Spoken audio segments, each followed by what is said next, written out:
तो देखिए फ्रेंड्स, हम एक्टिव वॉइस से पैसिव वॉइस बनाना सीख रहे हैं। तो चलिए अगला क्वेश्चन देखते हैं। Why do you waste money, why do you waste money, इसको हमें एक्टिव वॉइस से पैसिव वॉइस में बनाना है। देखिए WH वर्ड से जो भी क्वेश्चन स्टार्ट होगा उसको पैसिव वॉइस में, अगर एक्टिव से पैसिव में बनाएंगे तो उसको WH वर्ड से स्टार्ट करेंगे, यानी वाइस से ही स्टार्ट करेंगे। तो वाई, इसके बाद हेल्पिंग वर्ब आएगा, हेल्पिंग वर्ब आएगा सब्जेक्ट के अनुसार, जो उसके बाद सब्जेक्ट होगा, यानी मनी सब्जेक्ट होगा, क्योंकि हमें पता है why do you waste money.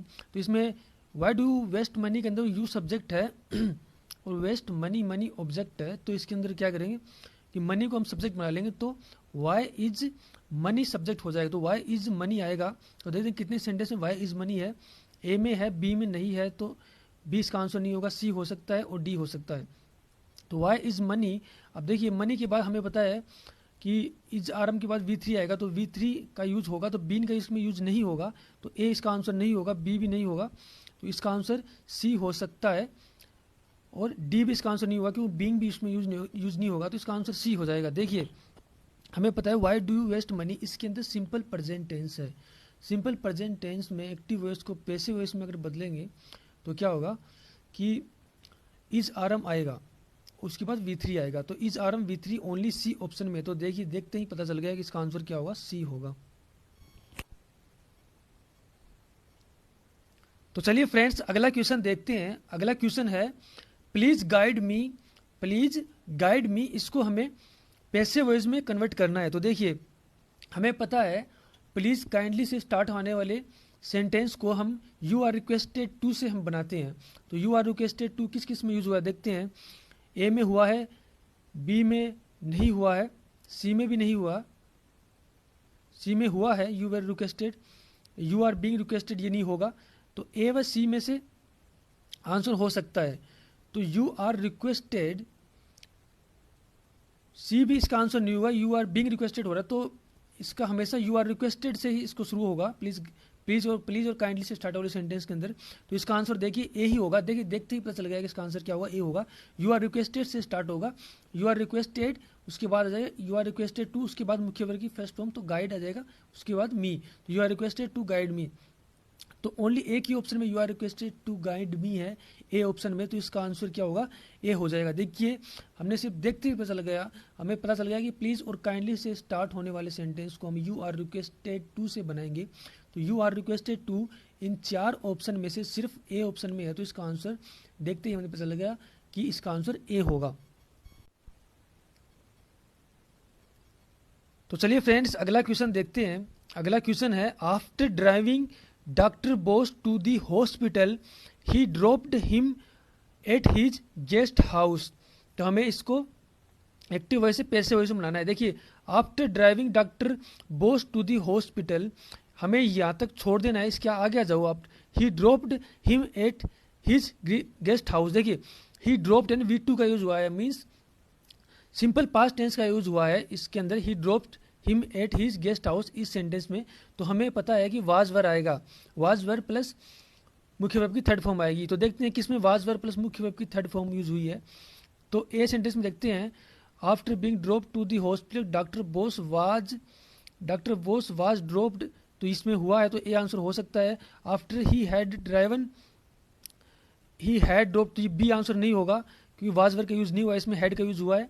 सी के अंदर देखो तो after he was driving doctor Bose to the hospital he was dropping, तो ड्रॉपिंग नहीं होगा, V3 यूज होगा, यानी ड्रॉप्ड यूज होना चाहिए, तो सी भी इसका आंसर नहीं होगा। आप डी ऑप्शन देखते हैं डॉक्टर बोस वाज बीइंग, तो वाज बीइंग भी इसके अंदर यूज नहीं होगा, वाज के बाद बीइंग भी है, क्योंकि वाज या वर्ग के बाद मुख्य वर्ब की थर्ड फॉर्म आएगी यानी V3 आएगी, तो डी भी है, इसका आंसर नहीं होगा। तो देखिए देखते ही पता चल गया कि इसका आंसर क्या होगा, ए आंसर होगा।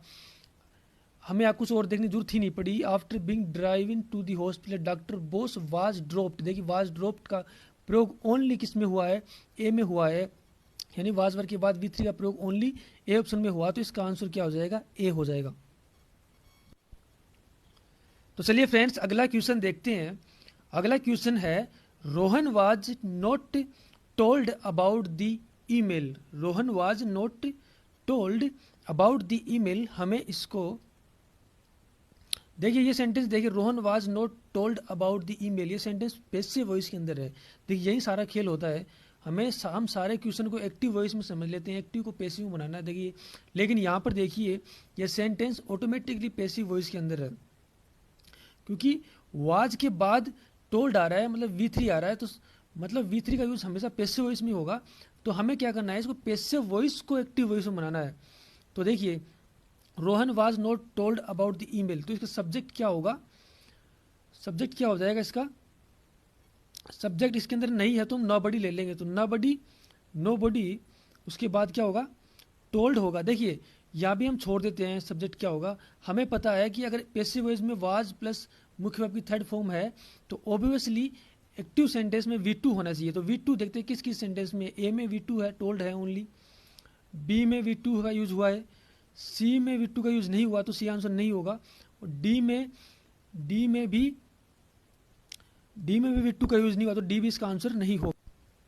तो देखते हैं A और B में से इसका आंसर होगा, और हमें पता है कि इसका आंसर B भी नहीं होगा, क्योंकि देखिए नोबडी से हमने बना लिया, क्योंकि सब्जेक्ट नहीं था तो हमने नोबडी यूज किया, नोबडी, उसके बाद क्या आएगा V2 टोल्ड, उसके बाद क्या आएगा ऑब्जेक्ट आएगा। ऑब्जेक्ट कौन सा होगा, रोहन वाला इसके अंदर ऑब्जेक्ट होगा, क्योंकि जो सब्जेक्ट होगा वो क्या बन जाएगा, पैसिव वॉइस में ऑब्जेक्ट बन जाएगा। तो रोहन ऑब्जेक्ट हो गया, अबाउट द ईमेल, तो इसका आंसर A हो जाएगा। तो चलिए फ्रेंड्स अगला सेंटेंस देखते हैं। The kids were laughing at the old lady, the kids were laughing at the old lady. तो हमें पता चल गया देखते ही कि ये फ्रेंड्स ये सेंटेंस है वो एक्टिव वॉइस में है, तो हमें इसे पैसिव वॉइस में कन्वर्ट करना है। तो इसका मतलब देखिए वर का यूज हुआ है, मीन्स वाज वर के बाद बीइंग आएगा। तो देखिए किस में वाज वर के बाद बीइंग का यूज हुआ है, A में नहीं हुआ है, B में हुआ है, तो B इसका आंसर हो सकता है, C में हुआ है तो C भी इसका आंसर हो सकता है, D में नहीं हुआ है क्योंकि वाज लाफ्ड यूज हुआ है, डायरेक्ट वाज बीइंग होना चाहिए उसके बाद लाफ्ड आएगा, तो D भी इसका आंसर नहीं होगा, यानी B और C में से कोई एक इसका आंसर होगा। तो इसका सब्जेक्ट होगा वह द ओल्ड लेडी होगा, तो the old lady was being laughed, यहाँ तक तो दोनों सेंटेंस सही हैं B और C में। आगे देखिए लाफ्ड के बाद एट प्रीपोजिशन का यूज हुआ है सेंटेंस में, the kids were laughing at the old lady, तो लाफ्ड एट का यूज होगा, उसके बाद बाई आएगा, तो इसका आंसर B हो जाएगा, क्योंकि C के अंदर लाफ्ड के बाद एट प्रीपोजिशन का यूज नहीं हुआ है, तो इसका आंसर क्या होगा B। देखिए कितना आसान है, देखते ही हमें पता चल गया। तो चलिए फ्रेंड्स अगला सेंटेंस देखते हैं। अगला सेंटेंस है सुनीता विल बेक 2 दर्जन cupcakes for the bake sales. Sunita will bake 2 दर्जन cupcakes for bake sale, तो हमें इसको एक्टिव वॉइस से पैसिव वॉइस में बनाना है। हमें पता चल गया देखते ही कि सेंटेंस एक्टिव वॉइस में है, तो इसको पैसिव वॉइस में बनाना है, तो हमें पता है विल होगा, वो विल के बाद B आएगा प्लस मुख्य वर्ब की थर्ड फॉर्म आएगी, तो विल B प्लस मुख्य वर्ब की थर्ड फॉर्म देखते हैं किस ऑप्शन में है। A में देखते हैं तो विल B मुख्य वर्ब की थर्ड फॉर्म है, तो इसका आंसर हो सकता है। B में देखें तो नहीं है, तो B इसका आंसर नहीं होगा। C में विल बी डन नहीं होगा, विल बी बेक्ड होना चाहिए, तो C भी इसका आंसर नहीं होगा। D की अगर बात करें तो सुनीता इज डन है, तो मतलब इसमें विल बी बेक्ड इसमें भी होना चाहिए, तो नहीं है, तो देखिए देखते ही पता चल गया इसका आंसर A होगा। देखिए कितना आसान है इनको सोल्व करना, बहुत ही ईजी है, फ्री के नंबर हैं। SSC CGL 2017 के अंदर आया हुआ क्वेश्चन है ये, सारे जितने भी एग्जाम्पल हैं वे SSC CGL के अंदर आए हुए सारे क्वेश्चन मैंने लिए हैं आपको समझाने के लिए। तो चलिए फ्रेंड्स अगला एग्जाम्पल देखते हैं। The labourers paved the entire stretch of the road, तो हमें बताना है कि इसमें से कौन सा ऑप्शन इसका आंसर होगा।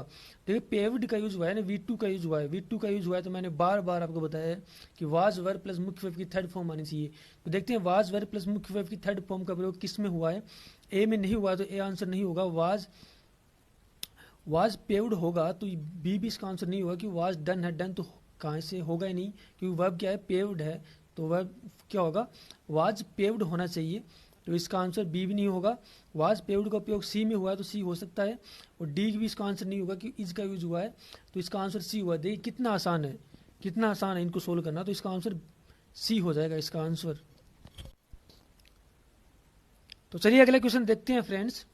अगला क्वेश्चन है he mailed his application for a new job, तो तो हमें पता चल गया, देखते हैं कि सेंटेंस एक्टिव वॉइस के अंदर है, हमें इसे पेसिव में बनाना है। मेल्ड का यूज हुआ है ना, V2 का यूज हुआ है।